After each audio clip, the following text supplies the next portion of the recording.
अस्सलामुअलैकुम dear students, आज का हमारा टॉपिक है adiabatic expansion of ideal gas. और इसे नए जो पिछला लेक्चर था वो था isothermal expansion of the gas, और ये है एडियाबैटिक। आइसोथर्मल और एडियाबैटिक में दोनों में डिफरेंस क्या है? आइसोथर्मल में टेम्परेचर कांस्टेंट रहता है, टेम्परेचर में कोई भी चेंज नहीं आता। और एडियाबैटिक जो है इसमें हीट ट्रांसफ़र जो है वो ज़ीरो है। So adiabatic process is the process in which no transfer of heat takes place between system and surrounding. So we can say change in heat del Q is equal to zero.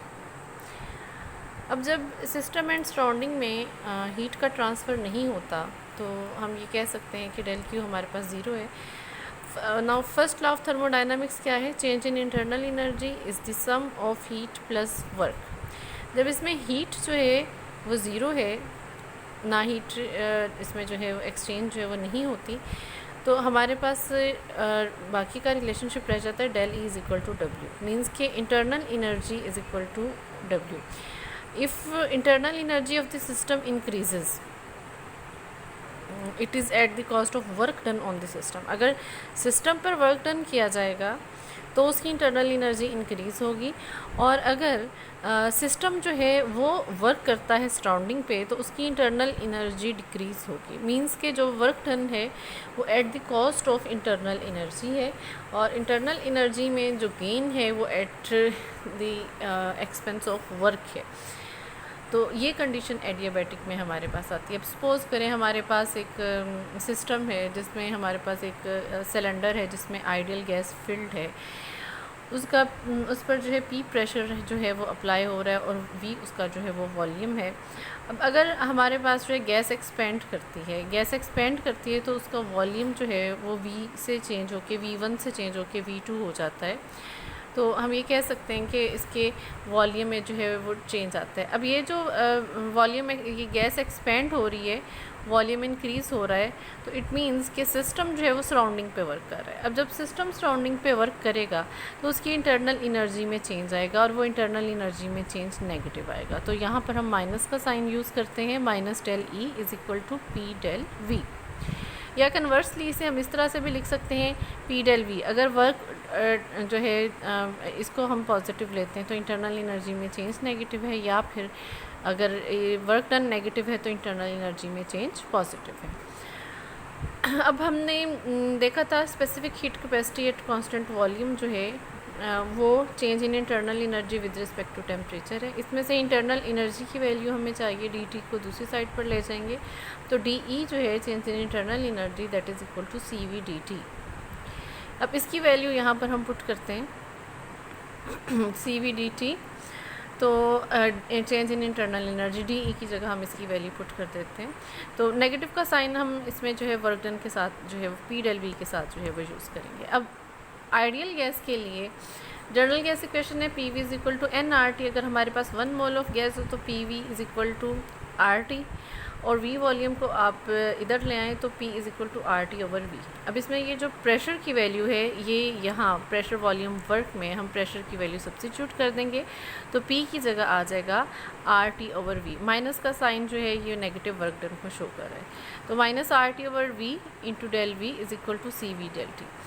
अब इसको हम rearrange करेंगे T temperature को del T के नीचे ले आएंगे, और वी वॉल्यूम जो है ये डेल वी के नीचे आ जाएगा, तो minus R del V over V and C V del T over T. अब इसकी हम इंटेग्रेशन विद इन लिमिट करेंगे between temperature T1 and T2 and between volume V1 and V2।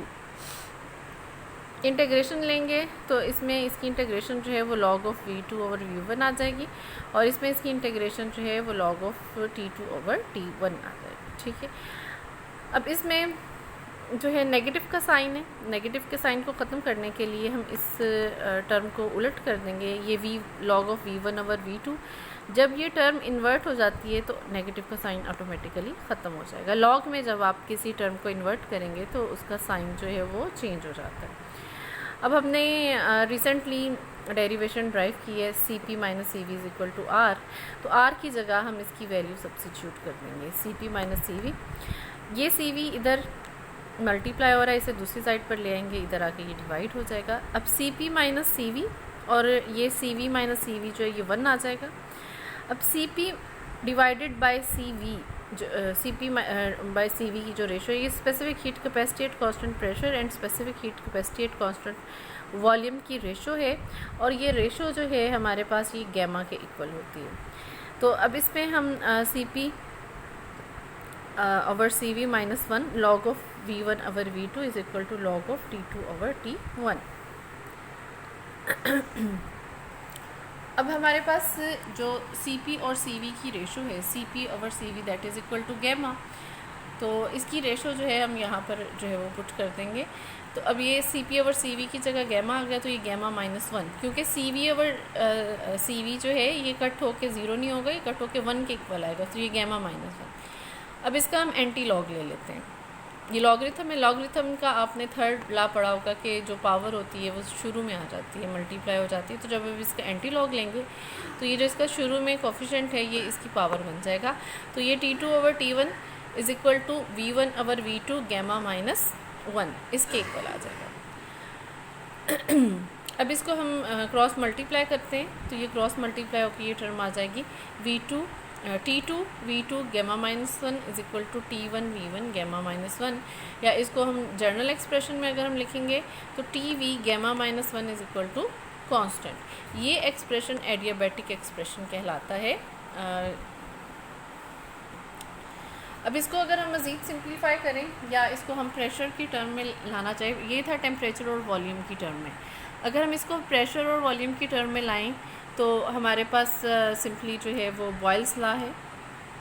Boyle's law isothermal process के लिए है। ये भी इसमें जो P1 V1 is equal to P2 V2, तो इसमें V1 ओवर V2 की वैल्यू हम लेते हैं। V1 ओवर V2 की वैल्यू जो है वो P2 ओवर P1, इसको हम पुट करेंगे इस इक्वेशन में, तो ये हमारे पास आ जाएगी।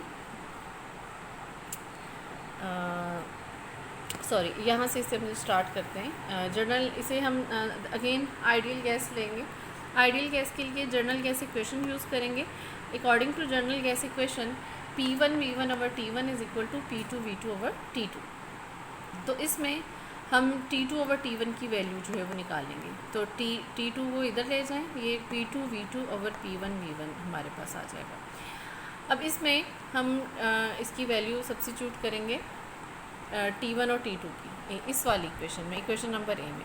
T2 ओवर T1 की जगह P2 V2 over P1 V1 आ जाएगा, और यहाँ पर जो है V1 over V2 gamma minus 1। अब इसमें इसकी पावर गैमा माइनस 1 है, इसे हम 2 बार लिखेंगे, एक दफ़ा इसे गैमा के साथ और एक दफ़ा माइनस 1 के साथ। अब इसकी पावर माइनस 1 है, तो इस रेशो को हम इन्वर्ट कर देंगे, ये V2 ओवर V1 हो जाएगी। जब इन्वर्ट हो जाएगी तो दोनों साइड पर ये जो है कैंसिल आउट हो जाएगा, और आपके पास जो रिमेनिंग एक्सप्रेशन रह जाएगा P2 over P1 is equal to V1 over V2 gamma.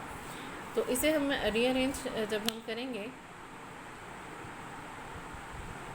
तो ये इस तरह से, ये P2 over P1 V1 over V2 gamma, और सिंप्लीफाई करेंगे, क्रॉस मल्टीप्लाई करेंगे, तो P2 V2 gamma is equal to P1 V1 gamma, या फिर PV gamma is equal to constant.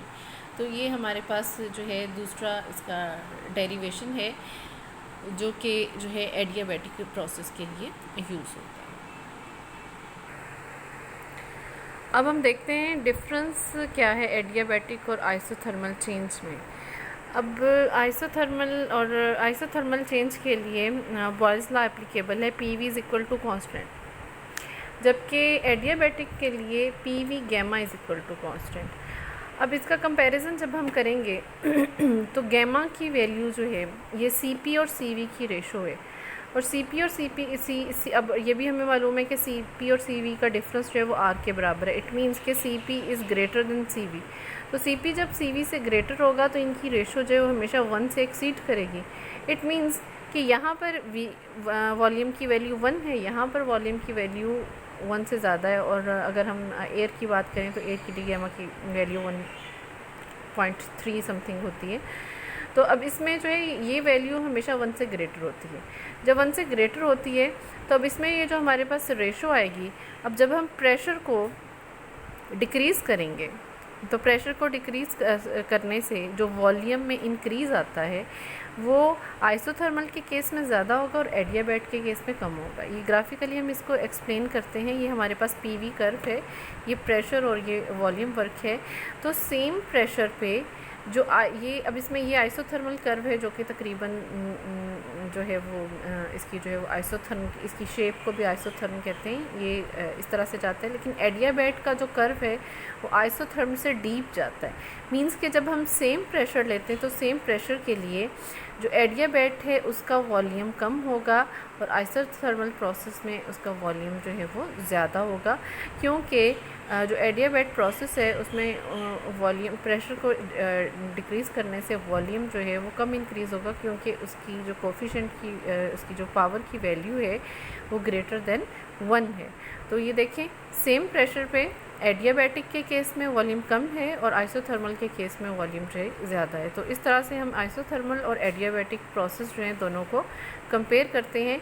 तो देखने सुनने में तो एक जैसे हैं लेकिन एक जैसे नहीं हैं। और अगेन इसमें डिफरेंस ये है कि आइसोथर्मल प्रोसेस में टेम्परेचर कांस्टेंट रहता है, हीट का एक्सचेंज होता है, जबकि एडियाबैट प्रोसेस में टेम्परेचर कांस्टेंट नहीं रहता। हमने देखा था इसमें टेम्परेचर जो है वो T1 और T2 की अमाउंट में जो है वो चेंज हुआ था, लेकिन इसमें हीट ट्रांसफ़र जो है वो ज़ीरो है।